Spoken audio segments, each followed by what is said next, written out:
السلام علیکم ورحمۃ اللہ وبرکاتہ۔ محترم بھائیوں، بزرگوں، دوستوں،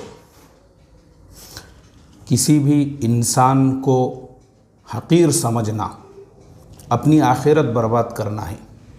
میرے جملے پہ غور کیجیے، میں نے مسلمان نہیں کہا، میں مسلمان پہ آگے آنے والا ہوں۔ ابھی بات صرف انسان کی ہو رہی ہے، انسان کی۔ کسی بھی انسان کو حقیر سمجھنا، یہاں تک کہ اگر کوئی کافر یا مشرک ہے جو اللہ کی عبادت نہیں کرتا ہے، اس کو بھی حقیر سمجھنا اپنے ایمان کو اور اپنی آخرت کو برباد کرنا ہے۔ اور میں آپ کو واقعہ سناؤں گا کہ جن لوگوں نے کافروں اور مشرکوں کو بھی حقیر سمجھا، اللہ کو ان کا بھی یہ عمل پسند نہیں آیا اور اللہ نے ان کی زندگیوں کو کیسے برباد کیا۔ اب ہم آتے ہیں ایمان والے پر، مسلمان پر۔ مسلمان کا مقام کتنا اونچا ہے، مسلمان کا مرتبہ کتنا اونچا ہے۔ اللہ کے نبی صلی اللہ علیہ وسلم نے فرمایا، جس کے دل میں رائی کے دانے برابر بھی ایمان ہوگا، اللہ اس کو دنیا سے 10 گنا بڑی جنت عطا فرمائیں گے۔ پھر ایک روایت میں فرمایا کہ جس میں 99 علامتیں کفر کی دیکھو اور صرف ایک علامت وہ ایمان اور اسلام کی دیکھو، اس کے مسلمان ہونے کی گواہی دو۔ اب میں آپ کو ایک اور حدیث پڑھ کر سناتا ہوں۔ یہ بخاری شریف کی حدیث ہے اور منتخب احادیث کے اندر باضابطہ، یعنی منتخب احادیث کی جو شروعات ہوتی ہے وہی ایمان سے ہے، اس میں وہ ساری حدیثوں کو جمع کیا گیا جو ایمان سے متعلق ہے۔ یہ ساری حدیثیں بالکل ایک دم اس کا شروعات کا ہی جو باب ہے وہ ایمان کی فضیلت میں ہے۔ بہت ساری حدیثیں ہیں، میں آپ کو صرف ایک حدیث پڑھ کر سناتا ہوں، اور عربی متن کے ساتھ پڑھنے میں وہ حدیث، عربی متن کے ساتھ پڑھنے میں جو مزہ ہے صرف ترجمہ پڑھنے میں نہیں۔ تو میں پہلے عربی متن پڑھوں گا۔ بسم اللہ الرحمن الرحیم۔ عن ابی ذر رضی اللہ تعالی عنہ قال قال النبی صلی اللہ علیہ وسلم ما من عبد قال لا الہ الا اللہ ثم مات على ذلك الا دخل الجنہ قلت وإن زنا وإن سرق قال وإن زنا وإن سرق قلت وإن زنا وإن سرق قال وإن زنا وإن سرق قلت وإن زنا وإن سرق قال وإن زنا وإن سرق على رغم أنف أبي ذر رواہ البخاری۔ حدیث نمبر 5727۔ ترجمہ پڑھتے ہیں۔ حضرت ابو ذر رضی اللہ تعالیٰ عنہ سے روایت ہے، نبی کریم صلی اللہ علیہ وسلم نے ارشاد فرمایا، جو بندہ لا الہ الا اللہ کہے پھر اسی پر اس کی موت آ جائے تو وہ جنت میں ضرور داخل ہوگا۔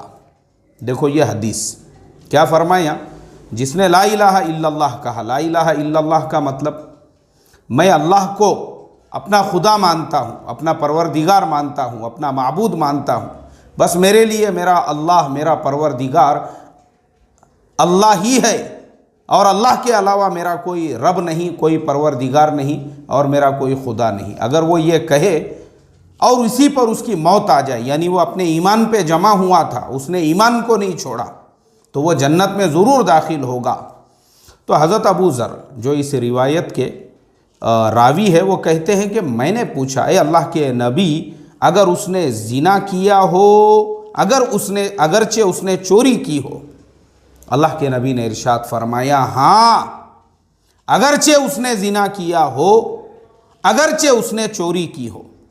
میں نے عرض کیا، اگرچہ اس نے زنا کیا ہو، اگرچہ اس نے چوری کی ہو؟ اللہ کے نبی نے ارشاد فرمایا، ہاں اگرچہ اس نے زنا کیا ہو، اگرچہ اس نے چوری کی ہو۔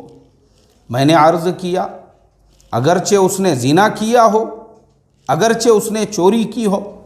اللہ کے نبی نے ارشاد فرمایا، اگرچہ اس نے زنا کیا ہو، اگرچہ اس نے چوری کی ہو، ابو ذر کہ علی الرغم وہ جنت میں ضرور جائے گا۔ علی الرغم عربی زبان کا ایک خاص محاورہ ہے، اس کا مطلب یہ ہے کہ تمہیں یہ کام بھلے کتنا بھی ناگوار ہو، تم اس کا نہ ہونا بھی چاہتے ہو، تب بھی یہ ہو کر رہے گا۔ حضرت ابو ذر کو حیرت تھی کہ اتنے بڑے بڑے گناہوں کے باوجود جنت میں کیسے داخل ہوگا، جبکہ عدل کا تقاضا یہی ہے کہ گناہوں پر سزا دی جائے۔ لہٰذا نبی کریم صلی اللہ علیہ وسلم نے ان کی حیرت دور کرنے کے لیے فرمایا چاہے ابو ذر کو کتنا ہی ناگوار گزرے وہ جنت میں ضرور داخل ہوگا۔ اب اگر اس نے گناہ بھی کیے ہوں گے تو ایمان کے تقاضے سے وہ توبہ اور استغفار کر کے گناہ معاف کرا لے گا، یا اللہ اپنے فضل سے معاف فرما کر بغیر کسی عذاب کے ہی یا گناہوں کی سزا دینے کے بعد بہرحال جنت میں ضرور داخل فرمائیں گے۔ علماء نے لکھا ہے اس حدیث میں لا الہ الا اللہ کہنے سے مراد یہ ہے کہ وہ اللہ کے دین یعنی توحید پر ایمان لاتا بھی ہو، اس کو اختیار کرتا ہو، یعنی یہ ہے کہ توحید جو ہے یعنی اس نے لا الہ الا اللہ کہا، اس کے بعد اس کے دل میں ایمان جم گیا۔ اب اور بھی حدیثیں ہیں بہت ساری، لیکن یہ ایک حدیث میں نے حوالے کے طور پر اس لیے بیان کی آپ کو یہ سمجھانے کے لیے کہ اللہ کے نزدیک ایمان سے بڑھ کر کچھ نہیں ہے، اور جو ایمان والا ہوگا اگر اس سے ایسے گناہ بھی سرزد ہو جاوے تو جب وہ توبہ کرے گا، جب وہ استغفار کرے گا، جب وہ اللہ سے توبہ کر کے استغفار کر کے اپنے گناہوں پہ نادم ہو جائے گا، اللہ اس کے سارے گناہوں کو معاف کر دیں گے۔ جیسے بخاری شریف میں ہی ایک اور واقعہ ہے، ایک عورت جو فاحشہ عورت تھی، وہ فاحشہ عورت راستے سے کہیں سفر کر رہی تھی، اس نے دیکھا کہ ایک کتا جسے ہم لوگ ایک حقیر مخلوق سمجھتے ہیں، حقیر مخلوق، وہ کتا کیچڑ کے اندر، کیچڑ ایک کنواں ہے اس کے بازو میں جو کیچڑ ہوتا ہے، لوگ پانی بھر کے چلے جاتے ہیں، اس کے بعد وہاں پہ کیچڑ ہویا ہوا ہوتا ہے، پانی جہاں پہ گر جاتا ہے، پیاس کے شدت کی وجہ سے وہ کیچڑ میں اپنی زبان رگڑ رہا ہے تاکہ کہیں کچھ پانی مل جائے۔ اب وہ بیچاری جو فاحشہ عورت وہاں سے گزر رہی تھی، اس نے دیکھا کہ ایک کتا ہے جس کو پینے کے لیے پانی نہیں ہے، پیاس کے شدت میں وہ کیچڑ میں اپنی زبان مسل رہا ہے، اس کو اتنا رحم آیا اس کے اوپر کہ وہ عورت اس نے اپنے پیر میں سے جو چمڑے کا موزہ ہوتا ہے، چمڑے کا موزہ یعنی ساکس جو ہوتے ہیں، کیونکہ عرب ملکوں میں اور بعض سردی کے جو مقامات ہوتے ہیں وہاں پہ چمڑے کے جو ساکس ہوتے ہیں وہ پورا چاروں طرف سے پیک ہوتا ہے، بند ہوتا ہے۔ اس نے اپنے پیر میں سے وہ موزہ نکالی، وہ چمڑے کا، اور وہ موزے کو اپنے ہاتھ میں پکڑ کے کنویں کے اندر وہ عورت اتری۔ اترنے کے بعد اس نے کنویں میں سے جو ہے اس کو پانی سے بھر لیا، اور بھرنے کے بعد اس کتے کو اوپر آ کر اس نے وہ پانی پلایا۔ کتے نے جب وہ پانی پیا اس کے جسم میں نئی جان آ گئی، کیونکہ پانی اللہ کی ایک ایسی نعمت ہے کہ پانی کے بغیر انسان زندہ نہیں رہ سکتا، جانور زندے نہیں رہ سکتے، پانی لازمی چیز ہے، اور پانی نہیں ملے گا تو انسان بھی ہلاک ہو جاتا ہے، جانور کا تو سوال ہی نہیں پیدا ہوتا ہے۔ اب وہ تو جانور تھا، لیکن اس عورت کو اس کتے پر بھی اتنا رحم آیا کہ اس نے اپنے موزے سے اپنا جو ساکس تھا اس کے اندر جو ہے پانی بھر کے لے کر آئی، اس کتے کو پانی پلایا تو اس کے جسم میں نئی جان پیدا ہو گئی۔ پانی پینے کے بعد وہ کتا اپنے پیروں پہ کھڑا ہو گیا اور وہاں سے چلا گیا۔ وہ عورت کون عورت تھی؟ فاحشہ عورت۔ فاحشہ عورت ایک ایسی عورت، جسم فروش عورت، جسے سماج میں ایک دم ذلت کی اور حقارت کی نظروں سے دیکھا جاتا ہے، لیکن ویسی عورت کا وہ عمل اللہ تبارک و تعالیٰ کو اتنا پسند آیا کہ اللہ تعالیٰ نے اس کی مغفرت فرما دی، صرف اسی عمل کی وجہ سے کہ اس نے اللہ کی ایک مخلوق، ایک کتے کے اوپر رحم کھا کر اس کو پانی پلایا تھا۔ بخاری شریف میں ہے یہ واقعہ، اللہ کے نبی صلی اللہ علیہ وسلم نے صحابہ کے سامنے بیان فرمایا، یہ واقعہ بخاری شریف میں ہے۔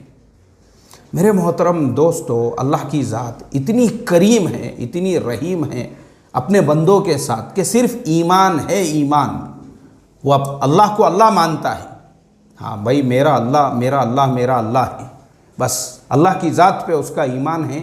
پھر اس سے بڑے بڑے گناہ ہو گئے، اس نے شراب بھی پیا، اس نے جوا بھی کھیلا، اس نے اللہ کی نافرمانی والے بڑے بڑے کام کیے۔ وَإِن زَنَا وَإِن سَرَقَ، حدیث کے اندر جو الفاظ استعمال ہوئے ہیں، چاہے اس نے زنا کیا ہوا ہو، چاہے اس نے چوری کی ہوئی ہو، لیکن اس کا ایمان اپنے جگہ پہ مضبوط تھا۔ صرف اس کے ایمان کے مضبوطی کی وجہ سے ایمان نے اس کو یہ تقاضا کیا اللہ سے توبہ کرے، استغفار کرے۔ اس نے توبہ بھی کی، اس نے استغفار بھی کیا، اس کے اس توبہ اور استغفار کی برکت سے اس کے سارے گناہوں کو اللہ نے معاف کر دیا۔ یہ بھی ملتا ہے روایتوں میں کہ ایک آدمی 70 سال تک گناہ کرتا رہا، 70 سال تک، اور موت سے پہلے، موت سے ایک لمحہ پہلے اس نے توبہ کر دیا، اللہ اس کے 70 سال کے گناہوں کو معاف کر دیں گے۔ یہ اللہ اور اس کے بندے کا معاملہ ہے۔ لیکن مجھے افسوس اس بات پر ہوتا ہے کہ ہمارے یہاں پر بعض لوگ اپنے آپ کو دین کا، ایمان کا، اسلام کا ٹھیکے دار سمجھتے ہیں، گتے دار سمجھتے ہیں۔ ذرا سی بات پہ سے وہ کسی کو ایمان سے خارج کر دیتے ہیں، اسلام سے خارج کر دیتے ہیں، اور تجدید نکاح کی باتیں کرنے لگ جاتے ہیں۔ ایسے انسان کی کوئی اوقات اور حیثیت نہیں ہے جو لوگوں کو اسلام سے خارج کرانے کا، ایمان سے خارج کرانے کا، کفر کے لوگوں کو کافر قرار دینے کا، اور لوگوں کو جو ہے ان کے تجدید نکاحوں کی بات کرنے کا۔ جو لوگ اس طریقے کی باتیں کرتے، کیوں رے تیرے باپ کا مال ہے تیرے؟ نہیں تو ٹھیکیدار ہے مذہب کے۔ یہ جو مذہب کے جن لوگوں نے یہ سمجھ کے رکھا ہوا ہے کہ ہم مذہب کے ٹھیکیدار، ان کو ریلیجیس غنڈے کہتے ہیں، غنڈے۔ ہاں، مذہب کے نام پہ غنڈہ گردی کرنے والے، جنہوں نے ٹھیکہ بنا کے رکھا ہوا ہے کہ کوئی آدمی کا اگر انتقال ہو جاوے اس کو کافر قرار دینے کا، اس کو جہنمی قرار دینے کا، اس کو جو ہے، ارے کون ہے رے بابا تم کون ہے؟ تم اپنے عمل کی فکر کرو، اپنے عمل کی، تم اپنے عمل کی فکر کرو، اپنے عمل کی۔ قیامت میں تم سے تمہارے اعمال کا حساب ہوگا، اپنی فکر کرو اپنی۔ بہت ان کو دوسروں کے تجدید نکاح کرانے کی، اور بہت ان کو جو ہے دوسروں کو دوبارہ کلمہ پڑھانے کی اور مسلمان بنانے کی۔ اور اگر کوئی فلم لائن میں کام کرنے والا ہے، جیسے مرحوم دلیپ کمار صاحب کا جو انتقال ہو گیا، یوسف خان صاحب کا، ویسوں کے بارے میں جو ہے انہوں نے یہ کیا، انہوں نے وہ کیا، اور ان کو جو ہے ان کے لیے جو لوگ توبہ کر رہے ہیں، ان کے لیے جو لوگ دعائیں مغفرت کر رہے ہیں، ویسے لوگوں کو برا بھلا کہنے کی کس نے بولا بھائی آپ کو؟ کون ہے آپ؟ کسی کو حقیر سمجھنے والے۔ پتہ ہے آپ کو، انسان کو میں نے شروعاتی یہاں سے کیا، مسلمان تو بہت دور کی بات ہے، اگر تم کسی انسان کو بھی حقیر سمجھتے ہو، اس کا انجام کتنا عبرتناک ہوتا ہے، میں ابھی آگے بتاؤں گا۔ وہ تو مسلمان ہیں۔ مرحوم دلیپ کمار صاحب، یوسف خان صاحب، انہوں نے تو الحمدللہ بیت اللہ کی زیارت کی، اللہ کے نبی کے روضے پہ انہوں نے جا کے سلام عرض کیا۔ اس سے بڑھ کر ان کے صاحب ایمان ہونے کی، صاحب تقوی، اور جو آدمی بیت اللہ میں جب جاتا ہے تو وہ تو وہاں پہ اپنے سارے گناہوں سے توبہ اور استغفار ہی کرتا ہے نا بھائی۔ اور وہ امام صاحب جو مولانا محمد طارق صاحب مراد آبادی، جنہوں نے ان کے یہاں 17 سال تک امامت کی، یہ ان کے الفاظ ہیں، ان کی زبان کے، اور ان کا یہ کہنا ہے کہ مرحوم دلیپ کمار صاحب میرے سے بار بار یہ کہا کرتے تھے، مولانا میرے لیے دعا کرو کہ اللہ میرے گناہوں کو معاف کر دے، اللہ آخرت میں مجھے جنت میں جگہ عطا فرمائیں، اللہ میری بخشش کر دے، مولانا میرے لیے دعا کرو، بار بار۔ یہ انقلاب میں ہے، یہ انقلاب میں آپ دیکھ سکتے، ان کے انتقال کے دوسرے دن کا جو انقلاب ہے اس میں یہ مولانا کے الفاظ ہیں۔ اور یہ کہا، وہ اذان بھی دیا کرتے تھے، اس میں یہ بھی لکھا ہوا ہے، مولانا فرماتے ہیں کہ ماشاءاللہ وہ اذان بھی دیا کرتے تھے۔ اب آپ مجھے بتاؤ، جو اذان دینے والا ہے اس کے لیے بھی میں آپ کو ایک فضیلت بتاتا ہوں۔ فضائل قرآن میں حضرت شیخ زکریا رحمۃ اللہ علیہ نے یہ لکھا ہے، کچھ لوگ ایسے ہوں گے جو کل قیامت کے دن قیامت کی ہولناکی کے اندر جہاں پہ لوگوں کو نفسا نفسی کی پڑی ہوئی ہوں گی، وہ مشک کے ٹیلوں پر تفریح کرتے ہوں گے، مشک کے ٹیلوں پر تفریح کرتے ہوں گے، ان کو کوئی غم نہیں ہوگا، ان کو کوئی ٹینشن نہیں ہوگا۔ ان میں وہ لوگ بھی ہوں گے الداعی یدعو الی الصلاۃ، وہ آدمی جو لوگوں کو نماز کی طرف بلاتا ہے اور نماز کی دعوت دیتا ہے۔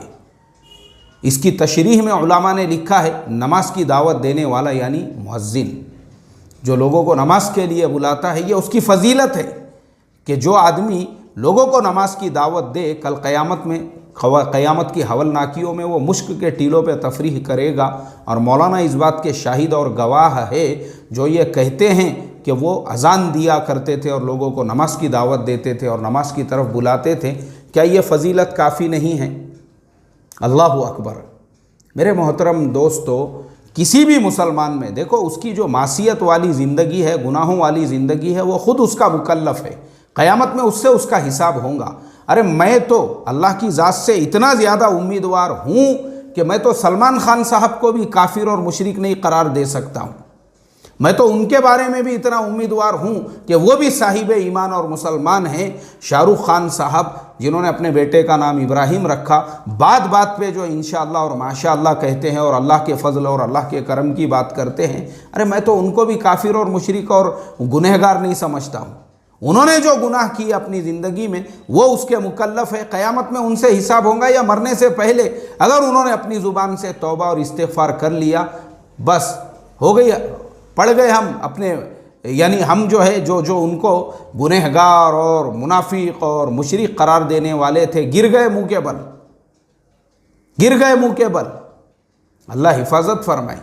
ارے کسی کو بھی ہم کو کوئی حق نہیں ہے کہ ہم ان کو گنہگار سمجھے یا ہم ان کو کافر سمجھے یا ہم ان کو مشرک سمجھے۔ ہاں ان کا جو برا عمل ہے، ہم نے ان کے برائی سے صرف اتنی، وہ برا عمل جو ہم کو قرآن اور حدیث کی روشنی میں برا نظر آ رہا ہے، بالکل ہم نے برے کو برا کہنا چاہیے، لیکن وہ فرد، وہ ہستی، وہ شخصیت جو اس برائی کے ساتھ جڑی ہوئی ہے، اس انسان سے نفرت کرنے کی ہم کو شریعت اجازت نہیں دیتی، بلکہ ہم نے پر امید ہونا چاہیے کہ آج نہیں تو کل اللہ اس کو اس گناہ کے کام سے توبہ کرا دے گا، اور اس کے سارے گناہ، جیسے میں نے بتایا کہ 70 سال کا گنہگار بھی مرنے سے پہلے اگر توبہ اور استغفار کرتا ہے، اللہ اس کے 70 سال کے گناہوں کو معاف فرما دیتے ہیں۔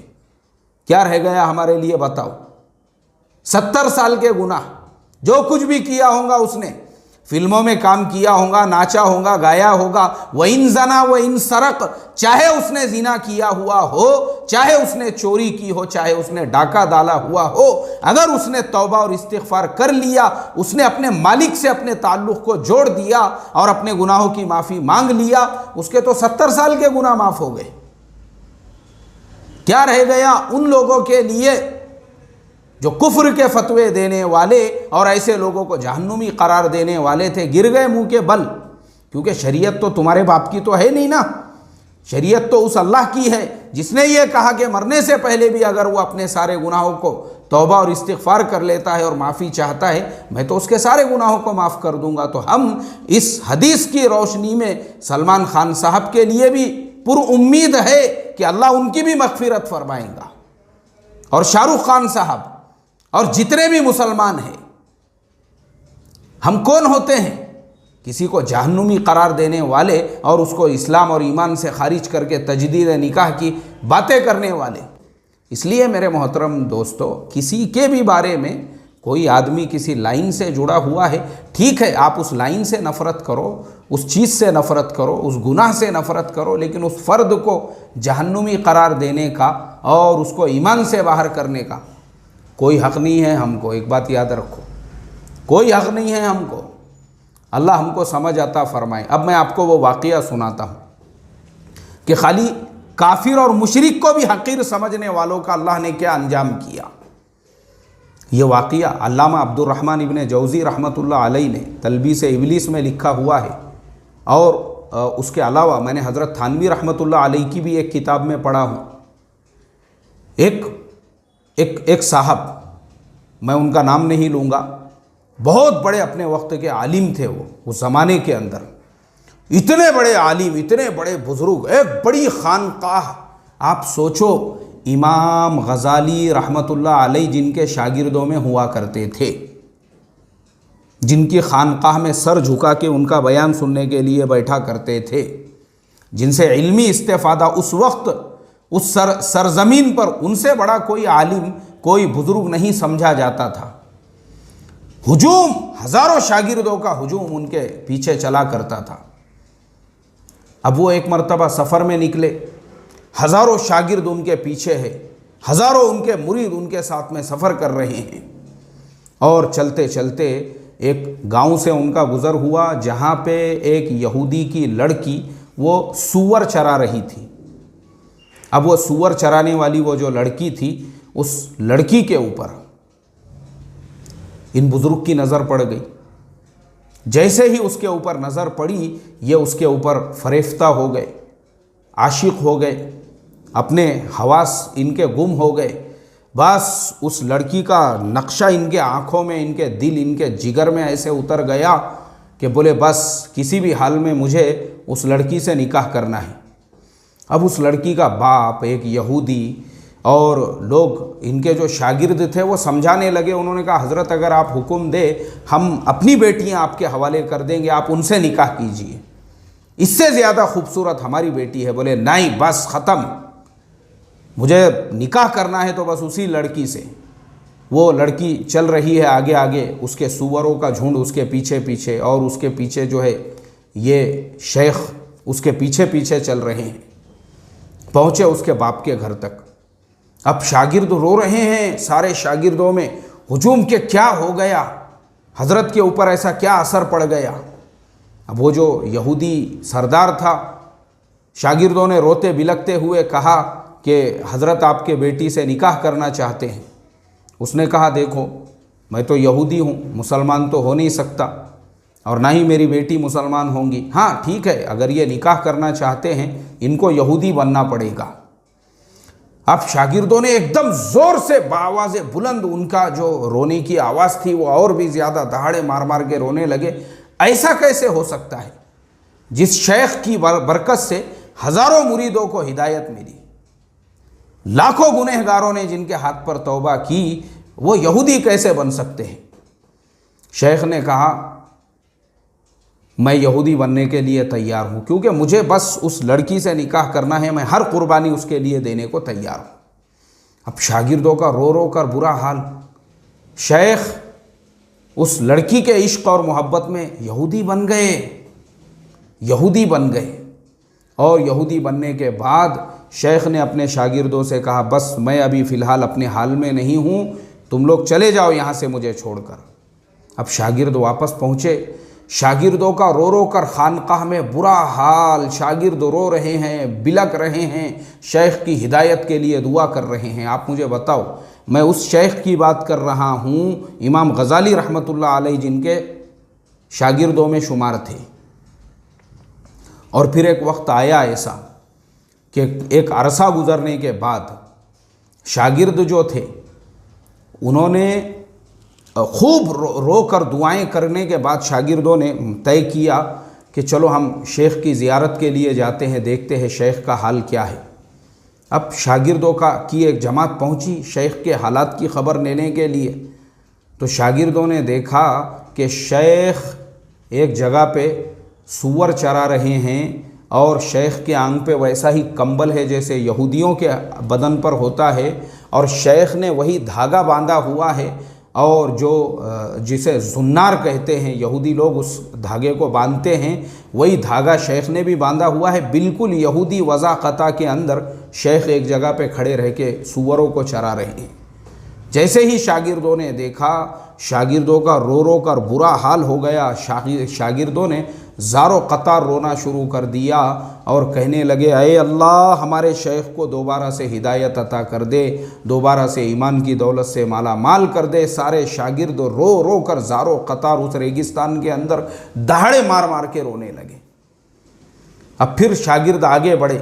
دوسرے دن ایک ندی کے کنارے پر پہنچے، شاگردوں نے وہاں پہ قیام کیا. تو شاگردوں نے دیکھا کہ شیخ غسل کر کے ندی سے باہر نکل رہے ہیں. بآواز بلند اشہدو اللہ الہ الا اللہ و اشہدو ان محمدن عبدہ و رسولہ، بآواز بلند کلمہ شہادت پڑھتے ہوئے ندی میں سے باہر آ رہے ہیں۔ شاگردوں کی جان میں جان آ گئی، اس لیے کہ شیخ کے غم اور رنج میں کئی شاگردوں کی جانیں جا چکی تھی، انتقال ہو چکا تھا شاگردوں کا، اور شاگردوں نے جب ان کو دوبارہ سے کلمہ شہادت پڑھتے ہوئے سنا تو شاگردوں کی تو جان میں جان آ گئی، اور شاگرد اپنے شیخ سے لپٹ گئے۔ شیخ واپس خانقاہ پہنچے، شیخ کی خانقاہ واپس آباد ہو گئی، اور شیخ نے اپنے شاگردوں کو وہ قصہ سنایا۔ شیخ نے کہا جب میں نے اس لڑکی کو دیکھا، اس کے عشق اور محبت میں فریفتہ ہو گیا، تو ایمان میرے دل سے ایک پرندے کی شکل میں جو ہے اڑ کے باہر نکل گیا، اور اللہ تبارک و تعالی نے مجھے الہام کیا کہ میرے دل سے وہ ایمان کیوں نکلا، اس لیے کہ اس بستی میں پہنچنے سے پہلی جو بستی تھی، ہم جب وہاں سے گزر رہے تھے تو ہم نے دیکھا کہ کچھ یہودی عورتیں وہ ایک کنویں پہ پانی بھر رہی ہے، اور وہ جو یہودی عورتیں ہیں جب میں نے ان کو دیکھا تو میرے دل میں ان کے لیے حقارت پیدا ہوئی، اور قرآن کریم کی وہ ساری آیتیں میرے سامنے آ گئی جس کے اندر یہود و نصارہ کے بارے میں فرمایا لا تتخذوا اليہود والنصارى اولیاء من دون المؤمنین، اور یہود و نصارہ کے بارے میں میرے دل میں یہ حقارت پیدا ہوئی کہ یہ کیسے لوگ ہیں جنہیں کل قیامت کے دن جہنم میں جلایا جائے گا۔ ایمان والوں کے لیے جنتیں بنی ہوئی ہے، جنت سے تو ان کا دور دور تک بھی تعلق نہیں ہے، یعنی ان کے لیے صرف یہ حقارت پیدا ہوئی، حقارت کہ یہ یہود و نصارہ اور کفار و مشرکین کو تو جہنم میں جلایا جائے گا، ہمارے لیے تو جنت ہے، اور جنت تو نیک لوگوں کے لیے ہیں، اور جنت کی جو نعمتیں ہیں وہ تو ہمارے لیے ہیں۔ میرے دل میں یہ خیال پیدا ہوا، میرے دل کا یہ پیدا ہوا خیال اللہ تبارک و تعالیٰ کو اتنا ناپسند آیا کہ اللہ تبارک و تعالیٰ نے میرے دل سے ایمان کو پرندے کی شکل میں باہر نکال دیا۔ ارے کون ہے تم؟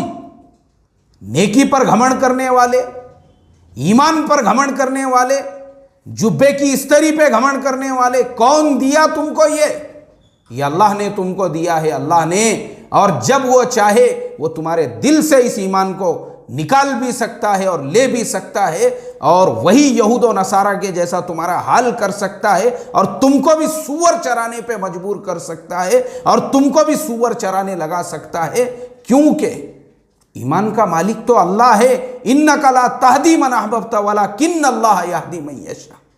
کون ہے تم؟ ہدایت تمہارے باپ کی ملکیت ہے، ایمان اور اسلام تمہارے باپ کی جاگیر ہے،